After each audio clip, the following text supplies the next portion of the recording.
Ano ba talaga yung hinahanap nyo sa isang babae? Haha, magandang usapan to. Boys, panoorin nyo to hanggang dulo. Pakinggan nyo to, panoorin nyo to kung tama lahat ng sasabihin ko. Okay? Okay. Akala kasi nung ibang mga babae, ang gusto lang ng lalaki sa isang babae, maganda, sexy, maputi, chinita. Akala nila ang gusto ng lalaki, panlabas na anyo, dun lang tumitingin. Hindi Ang matinong lalaki ang hahanapin sa babae yung may magandang personality. Yung babaeng sasamahan sila kahit na down na sila. Yung babaeng nandyan kahit wala ng taong sumusuporta sa kanila.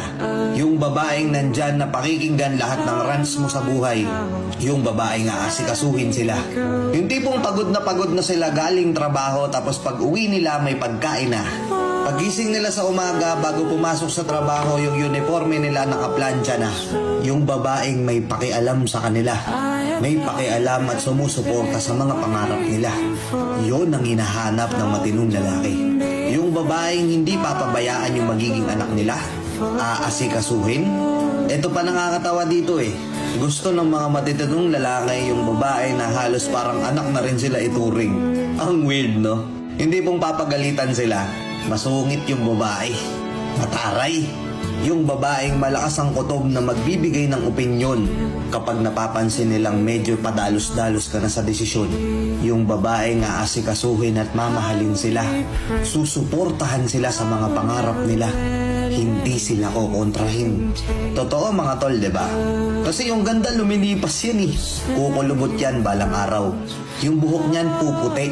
Yung itsura niyan nung bata siya, hindi yun mape-preserve kasi tatanda yan. Pansamantala lang ang panlabas na kaanyuan. Tatanda din sa huli.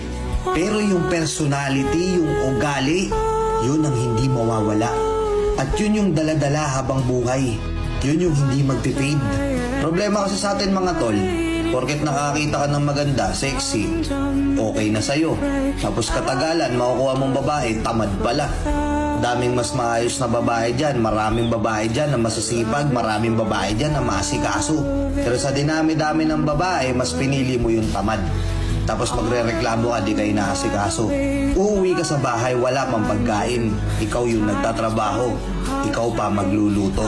Kasi pustahan tayo dito sa comment section, napakaraming babae dito na sinayang, napakaraming babae dito na binaliwala dahil napunta sila sa maling lalaki.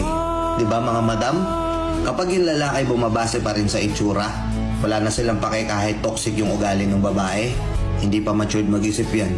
Hindi pa future iniisip niyan. Iniisip niyan pantropy lang kayo. Pansamantala. Mga tol, diba bonus na lang yung ganda? Importante pa rin para sa atin yung personalidad, diba? Kaya oo, piliin mo yung lalaking sasabihan kang maganda hindi lang sa panlabas mong itsura. Sasabihan ka din niyang maganda dahil maganda yung personalidad mo. Maayos yung pag-uugali mo.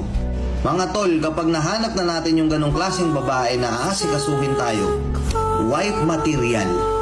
Brad, ingatan mo. Ibigay mo yung time, ibigay mo yung love, ibigay mo yung effort. Suklian mo lahat ng sakripisyo niya. Promise magtatagal kayo. Promise yung pinapangarap mong last na to, magsisettle na ako. Matutupad yun. Nagets nyo? Yung mga matitinong lalaki dyan, tama ba? Ganto hinahanap nyo sa mga babae, di ba? Hindi itsura. Hindi puro paganda lang pero wala naman talagang tira. Puro paganda lang pero pagdating sa anak ng gigitata. Napakaraming babaeng maayos at maasikaso. Oo, bonus na lang yung ganda. Nagets nyo? Thank you and peace out.